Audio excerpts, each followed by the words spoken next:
사랑하고 축복합니다. 9월 8일 금요일입니다. 오늘도 예수님의 그 길을 따라 살아가는 제자로서의 승리하는 믿음의 가족들 되시기를 주님의 이름으로 축복합니다.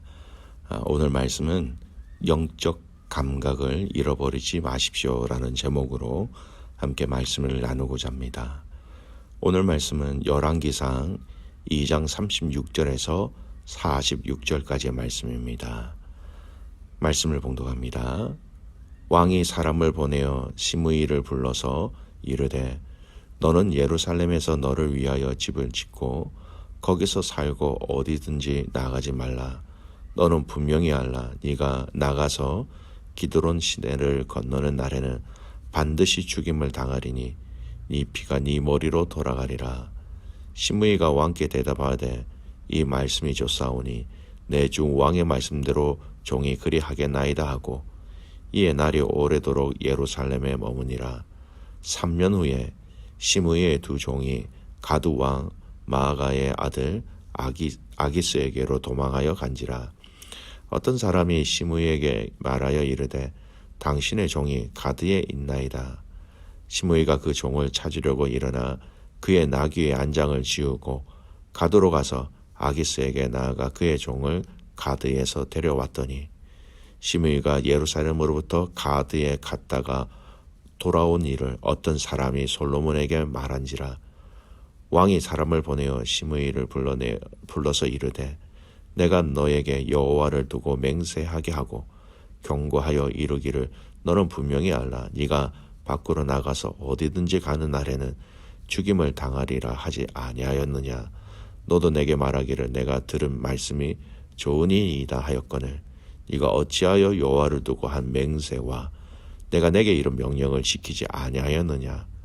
왕이 또 시므이에게 이르되 네가 네 마음으로 아는 모든 악 곧 내 아버지에게 행한 바를 네가 스스로 아나니 여호와께서 내게 내 악을 내 머리에 돌려 보내시리라. 그러나 솔로몬 왕은 복을 받고 다윗의 왕위는 영원히 여호와 앞에서 경고히 서리이다 하고 요야다의 아들 브나야에게 명령하매 그가 나가서 시므이를 치니 그가 죽은지라. 이에 나라가 솔로몬의 손에 경고하여 지니라. 아멘. 오늘 말씀 제목은 영적 감각을 잃어버리지 마십시오라는 제목으로 함께 말씀을 나누겠습니다. 오늘 말씀도 이 아도니아의 반역 이후에 이어지는 심판의 이야기가 계속해서 이어지고 있습니다. 오늘 그 대상은 바로 시므이라고 불려지는 사람입니다. 오늘 이 본문의 내용을 바르게 이해하려면 여러분 시므이라는 이 사람에 대해서 잘 알 필요가 있습니다. 여러분 시므이라는 사람은 어떤 사람입니까? 시므이는 바울임에 사는 베냐민 지파 사람으로 초대 왕 사울을 배출한 이 자기 베냐민 지파에 대해서 상당한 우월 의식을 갖고 있는 사람이었습니다. 동시에 사울을 이어 왕이 된 유다 지파의 다윗에 대해서는 큰 불만과 적대감을 가지고 있는 사람이 바로 이 시므이였습니다. 그래서 그는 다윗이 압살롬의 반역을 피해 도망갈 때에 그 다윗 왕을 향하여서 모욕과 비방의 메시지를 서슴지 않았다라는 것입니다.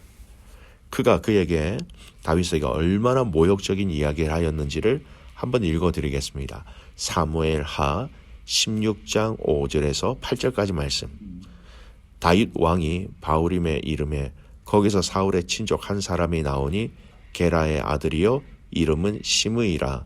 그가 나오면서 계속하여 저주하고 또 다윗과 다윗 왕의 모든 신하들을 향하여 돌을 던지니 그때의 모든 백성과 용사들은 다 왕의 좌우에 있었더라. 시므이가 저주하는 가운데 이와 같이 말하니라. 피를 흘린 자여 사악한 자여 가거라 가거라. 사울의 족속의 모든 피를 여호와께서 내게로 돌리셨도다. 그를 이어서 네가 왕이 되었느냐. 여호와께서 나라를 내 아들 압살롬의 손에 넘기셨도다. 보라 너는 피를 흘린 자이므로 화를 자초하였느니라 하는지라. 여러분, 시므이가 다윗과 또 다윗을 함께했던 사람들을 얼마나 조롱하고 저주하였는지 우리가 확연하게 볼 수 있는 구절이지요. 여러분, 이 저주와 조롱은요, 결국은 다윗을 왕으로 세우신 하나님을 향한 저주와 마찬가지였습니다.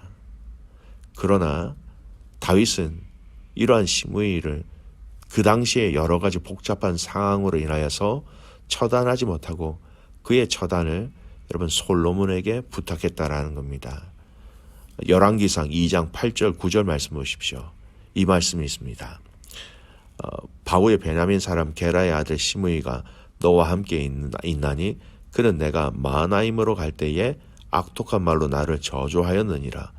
그러나 그가 요단에 내려와서 나를 영접함으로 내가 여호와를 두고 맹세하여 이르기를 내가 칼로 너를 죽이지 아니하리라 하였노라.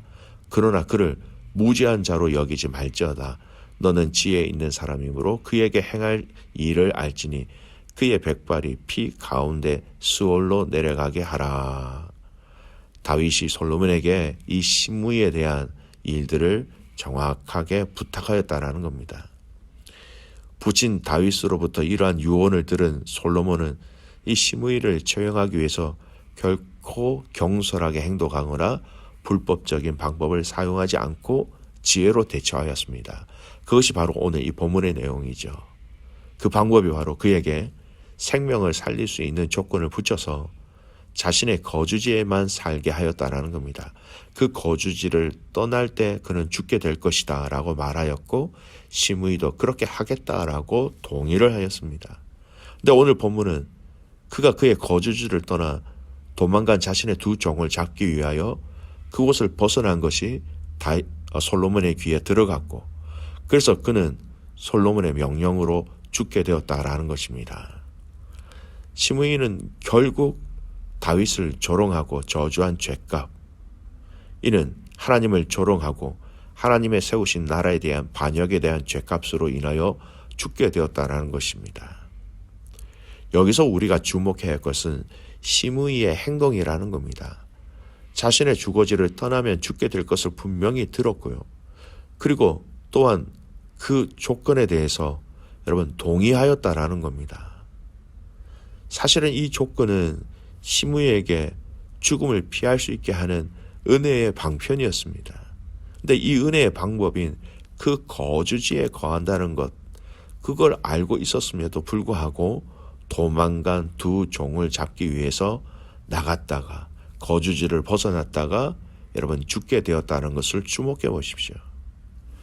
왜 그가 이런 행동을 하였는지 이해할 수 있는 몇 가지 행동의 단초들이 있습니다. 첫 번째, 여러분 39절 서두를 한번 보시기 바랍니다. 시간이 오래 지난 3년 후에라는 얘기입니다. 여러분 시간이 흘렀다라는 거예요. 시간이 흘러서 솔로몬이 그에게 이야기한 그 거주지를 떠나면 어떻게 된다라는 것을 여러분 기억하는 것이 점점점 흐려졌다라는 겁니다. 시간이 흘렀다라는 것은 생각과 기억 속에 잊지 말아야 할 때 그것을 잊어버리고 있었다라는 것이죠. 아마도 그가 그곳으로 가서 자기 거주지에 거할 때 내가 이곳을 벗어나면 죽는다라는 것을 처음에는 명심하였을 것입니다.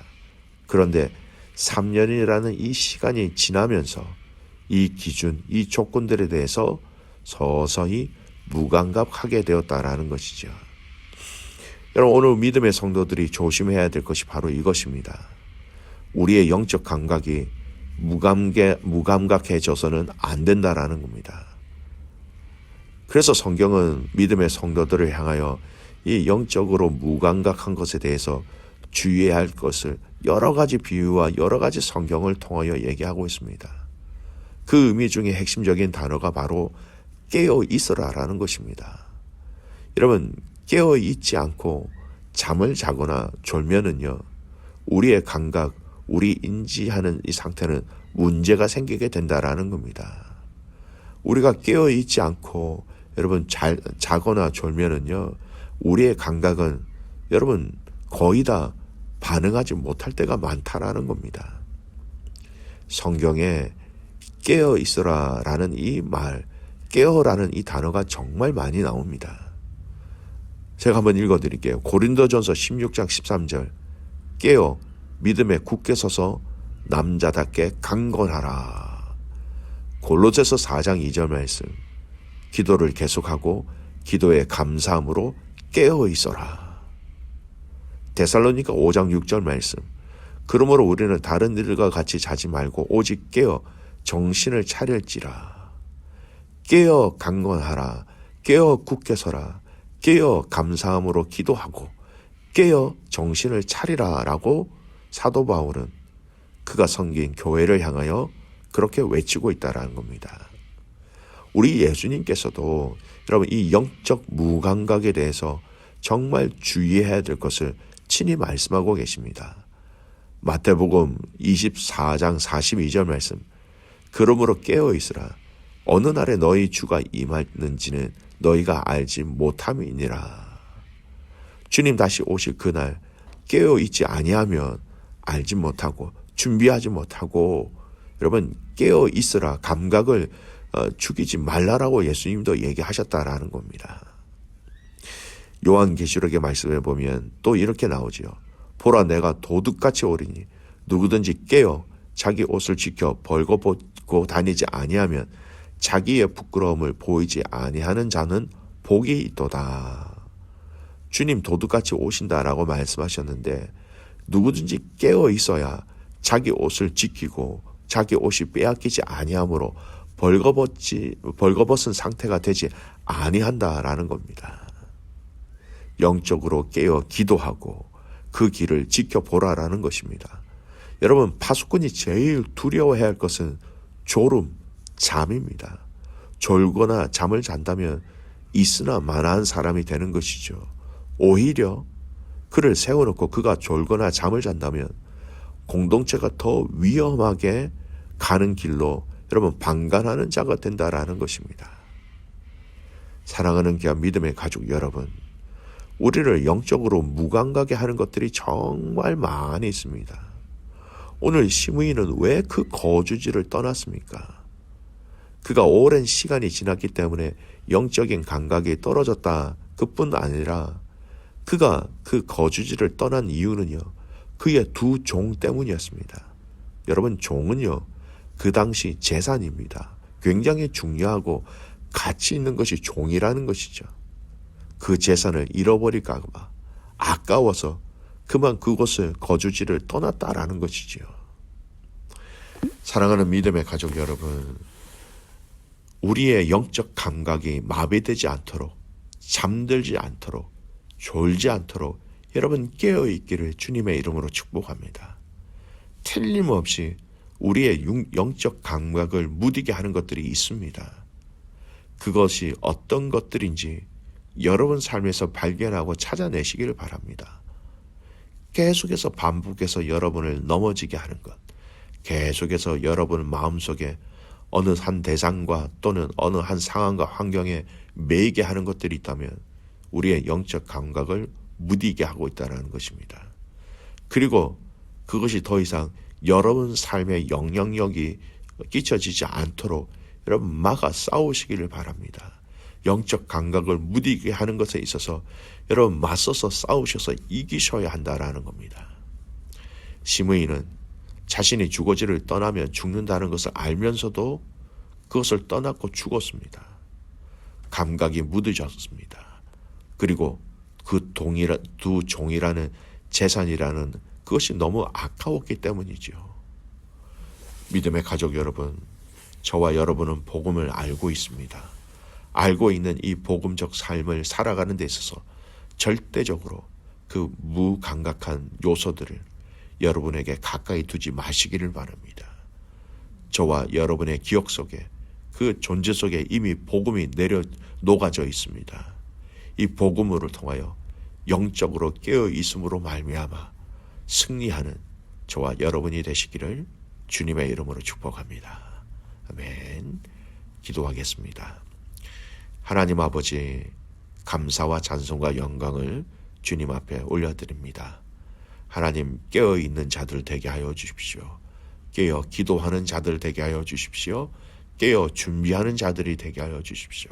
깨어 자기 옷을 지키는 지혜로운 자들이 되게 하여 주셔서 하나님, 우리에게 주신 하나님의 메시지와 그 말씀의 그 뜻들을 우리의 삶 속에서 잘 알고 또 순종하는 저희들 되게 하여 주시옵소서. 우리를 영적으로 무감각하게 만드는 것들이 있다면 그 무감한 것들을 멀리 떨쳐버릴 수 있도록 지혜와 용기를 더하여 주시옵소서. 하나님, 소원합니다. 오늘 이 하루 주님께 가까이 나아감으로 주님과의 깊은 영적인 대화를 나누게 하시고 아버지의 뜻을 발견하며 아버지의 사랑을 마음껏 누리는 복된 인생 되기를 간절히 소원하고 살아서 역사하시는 예수 그리스도의 이름으로 감사하며 기도드리옵나이다. 아멘.